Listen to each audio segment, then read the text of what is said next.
सांगलीचे खासदार विशाल पाटील यांनी जिल्ह्यातील कायदा व सुव्यवस्थेबाबत पोलीस प्रशासनावर गंभीर आरोप केले होते. त्यांच्या या आरोपाला उत्तर देताना पालकमंत्री चंद्रकांतदादा पाटील यांनी खडे बोल सुनावत खुलं आव्हान दिले.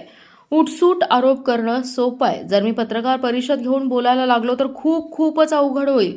जिल्ह्यातील सहकार कोणी मोडीत काढला, कारखानदारी कुणी मोडीत काढली, बँका कुणी बुडवल्या, अशा शब्दात घणाघाती टीका करत विशाल पाटील हुशार आहेत. आम्ही दूधखोळे नाही, आम्ही टीम वर्क करतो. खासदारांनी टीका करताना 4 बोटं त्यांच्याकडे असतात हे लक्षात ठेवावं असं खडबोल सुनावलेत. तसेच विशाल पाटील यांना चर्चेचं दिलेलं खुलं आव्हान त्यांनी स्वीकारावं असे खुले आव्हान देखील त्यांनी यावेळी बोलताना दिले.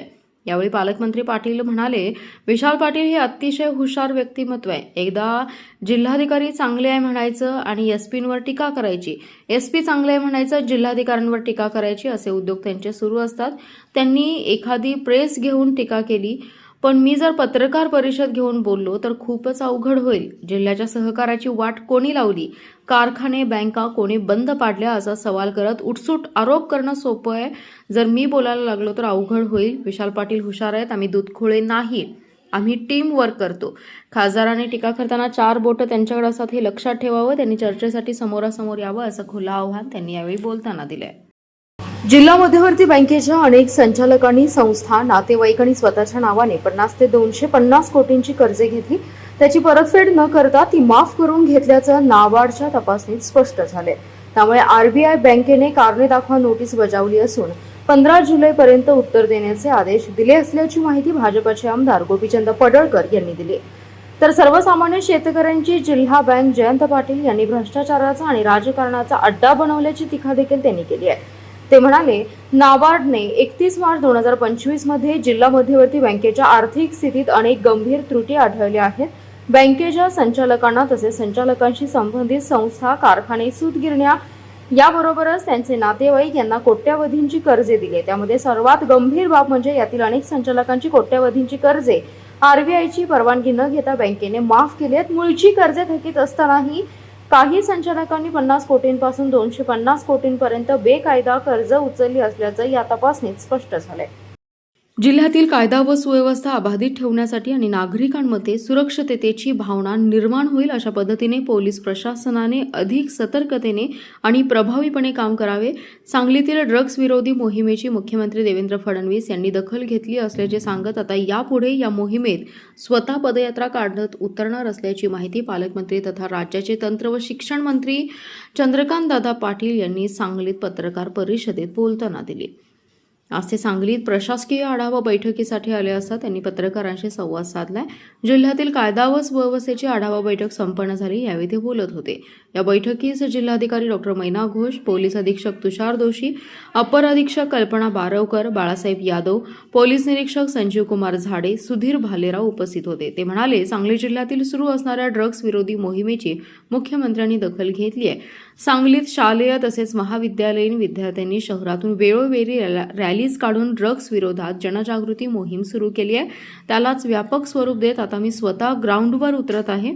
शहरातून पदयात्रा काढून शाळा कॉलेजमध्ये भेटी देणार आहे. आसपासच्या दुकान, पानटपऱ्या यावर जाऊन ते काय विकतात हे स्वतः पाहणार आहे. तसेच त्यांचेही प्रबोधन करणार आहे.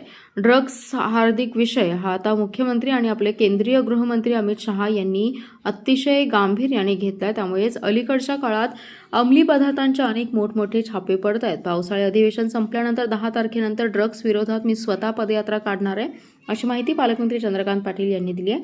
या बैठकीत गुन्हेगारीची सद्यस्थिती, गंभीर गुन्ह्यांचा तपास, गुन्हेगारांवरील प्रतिबंधात्मक कारवाई, अंमली पदार्थ विरोधी मोहीम, संघटित गुन्हेगारीवर नियंत्रण, महिलांच्या सुरक्षेसाठी राबवण्यात येणारे उपाय, रात्रीची गस्त, संवेदनशील भागातील पोलीस बंदोबस्त तसेच सोशल मीडियावरील अफवांवर नियंत्रण याचा सविस्तर आढावा घेऊन त्यावर उपाययोजना करण्याबाबत सविस्तर चर्चा घेतली. जिल्ह्यातील फक्त खानापूर घाट माथ्यावर दिवसभरात आज 2 वेळा मुसळधार पावसाने हजेरी लावली. त्यामुळे शेतात पाणी उभं राहिलं. त्यामुळे पेरणीच्या प्रतीक्षेत असलेल्या शेतकऱ्यांना मोठा दिलासा मिळालाय. खरीपाच्या पेरणीसाठी मशागत करून शेतकरी पेरणीसाठी वाट पाहत होते. पण जून महिना संपत आला तरी जिल्ह्यात पावसाने पाठ फिरवलेलीच होती. शेतकरीही त्यामुळे चिंतेत होते. पण आज खानापूर तालुक्यातील घाट माथ्यावर मुसळधार पाऊस झाला. या पावसाने किमान खानापूर घाट माथ्यावर शेतातील मशागतींच्या कामांना आणि पेरणीला वेग येणार असल्यामुळे शेतकरी वर्गात आनंदाचं वातावरण राहिले. रोहिणी नक्षत्रापासून आकाशाकडे डोळे लावून बसलेल्या जत तालुक्याला अखेर मान्सूनने दिलासा दिलाय. रविवारी दुपारनंतर जत शहरासह तालुक्यातील बहुतांश भागात मध्यम ते हलक्या स्वरूपाचा पाऊस झाला. वादळी वारे आणि विजांच्या कडकडाटासह झालेल्या या पावसामुळे शेतकऱ्यांच्या चेहऱ्यावर समाधानाचं हास्य फुललंय.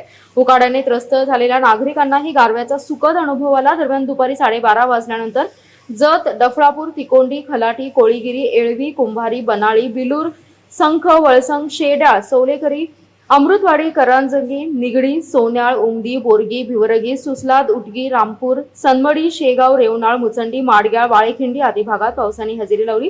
काही ठिकाणी मध्यम तर काही ठिकाणी हलक्या सरी कोसळल्या. यंदा उन्हाळ्यात तापमान सरासरीपेक्षा 3 ते 4 अंशांनी अधिक राहिले. शिवाय मे महिन्यात होणारा अवकाळी पाऊसही न झाल्याने दुष्काळ सदृश परिस्थिती निर्माण होण्याची भीती व्यक्त होतीये. अशा परिस्थितीत मान्सूनच्या या सुरुवातीने शेतकऱ्यांच्या आशा पुन्हा पल्लवित झाल्या आहेत. नागपूरचे पोलीस आयुक्त म्हणून नियुक्त झालेल्या विश्वास नांगरे पाटील यांच्या संघ कार्यालयातील भेटा वक्तव्यानंतर राज्यभरात भाजपा विरोधी पक्षांकडून टीका केली जाते. याबाबत भाजपचे ज्येष्ठ मंत्री चंद्रकांत पाटील यांनी मात्र नांगरे पाटील यांची पाठराखण केली आहे. विश्वास नांगरे पाटील हे RSS मुख्यालयात गेले हे चुकीचे नाही असं सांगत राष्ट्रीय स्वयंसेवक संघ काय देशद्रोही संघटना नाही, ती देशप्रेम शिकवणारी संघटना आहे, त्यावर बंदी आहे का असा प्रश्न चंद्रकांत पाटील यांनी उपस्थित केला. याचबरोबर संघाचे विचार हे अत्यंत मार्गदर्शक आहेत, त्यामुळे विश्वास नांगरे पाटील यांनी संघाची शाखा जॉईन करावी, तिथं संस्कार मिळतात. तर सांगली महापालिका महिला आयुक्त संचिता महापात्र यांनीही राष्ट्रसेविका संघात यावं, अभ्यास मिळतो असं स्पष्ट केलंय. नागपूरचे पोलीस आयुक्त IPS अधिकारी विश्वास नांगरे पाटील यांच्या राष्ट्रीय स्वयंसेवक संघाच्या मुख्यालयातील भेटीमुळे राज्यभरात राजकीय वादाला तोंड फुटलंय.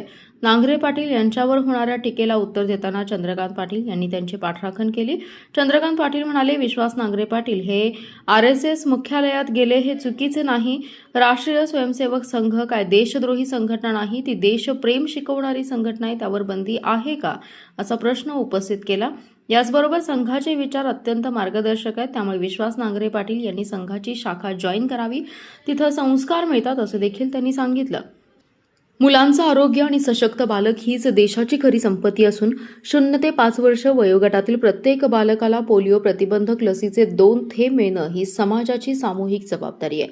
निरोगी बालकांमधूनच सशक्त समाज आणि सक्षम राष्ट्र घडतं, त्यामुळे संपूर्ण समाज निरोगी आणि सशक्त करण्यासाठी सर्वांनी पुढाकार घ्यावा असं आवाहन राज्याचे तंत्र व शिक्षण तसेच संसदीय कार्यमंत्री तथा जिल्ह्याचे पालकमंत्री चंद्रकांतदादा पाटील यांनी केलंय. महापालिकेच्या विश्रामबाग येथील प्राथमिक आरोग्य केंद्र येथे राष्ट्रीय पल्स पोलिओ लसीकरण मोहिमेचा शुभारंभ पालकमंत्री चंद्रकांतदादा पाटील यांच्या उपस्थितीत लहान बालकांना पोलिओचं 2 थेंब पाजून करण्यात आला. यावेळी ते बोलत होते.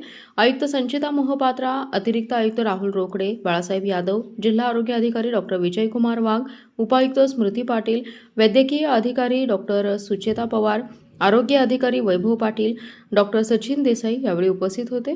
यावेळी पालकमंत्री चंद्रकांतदादा पाटील म्हणाले, सातत्यपूर्ण लसीकरण मोहिमांमुळे भारत पोलिओ मुक्त झाला असला तरी हा आजार पुन्हा डोके वर काढू नये यासाठी प्रत्येक मोहिमेत 0 ते 5 वर्ष वयोगटातील सर्व बालकांना पोलिओचे 2 थेंब देणं अत्यावश्यक आहे. पालकांनी स्वतःच्या मुलांबरोबर शेजारील कुटुंबांनाही लसीकरणासाठी प्रोत्साहित करावं असं आवाहन त्यांनी केलं. मुलांच्या आरोग्याची काळजी गर्भधारणेपासूनच घेणं आवश्यक असल्याचं सांगताना पालकमंत्री पाटील यांनी गर्भवती महिलांसाठी योग्य आहार, योग आणि संस्कार यांचं महत्त्व अधोरेखित केलंय. पंतप्रधान नरेंद्र मोदी यांच्या मन की बात या लोकप्रिय मासिक कार्यक्रमाचा 125वा भाग पालकमंत्री महोदयांनी आज जिल्ह्यातील वरिष्ठ प्रशासकीय अधिकाऱ्यांसमवेत दूरदर्शनवर पाहिला. कार्यक्रमातील समाज जागृती, पर्यावरण संवर्धन, महिला सक्षमीकरण, नवकल्पना, जलसंधारण आणि राष्ट्र विकासातील जनसहभाग यासारख्या विषयांवरील संदेशांचा आढावा घेत शासनाच्या विकासाभिमुख योजनांची प्रभावी अंमलबजावणी करण्यासाठी समन्वयाने कार्य करण्याचं आवाहन त्यांनी यावेळी केलंय. यावेळी महापौर धीरज सूर्यवंशी, जिल्हाधिकारी डॉ. मैनाक घोष, जिल्हा पोलीस अधीक्षक तुषार दोशी, महानगरपालिका आयुक्त संचिता महापात्र, पालकमंत्री महोदयांचे विशेष कार्य अधिकारी बाळासाहेब यादव यांच्यासह विविध विभागांचे अधिकारी उपस्थित होते. प्रधानमंत्री नरेंद्र मोदी यांनी मन की बात कार्यक्रमातून व्यक्त केलेल्या विचारांमधून समाजातील सकारात्मक उपक्रम, पर्यावरण संवर्धन, नवकल्पना, स्वच्छता, जलसंधारण, महिला सक्षमीकरण, युवा सहभाग तसेच देशाच्या विकासासाठी नागरिकांनी दिलेल्या योगदानाबाबत विचारांची माहिती उपस्थितांना मिळाली.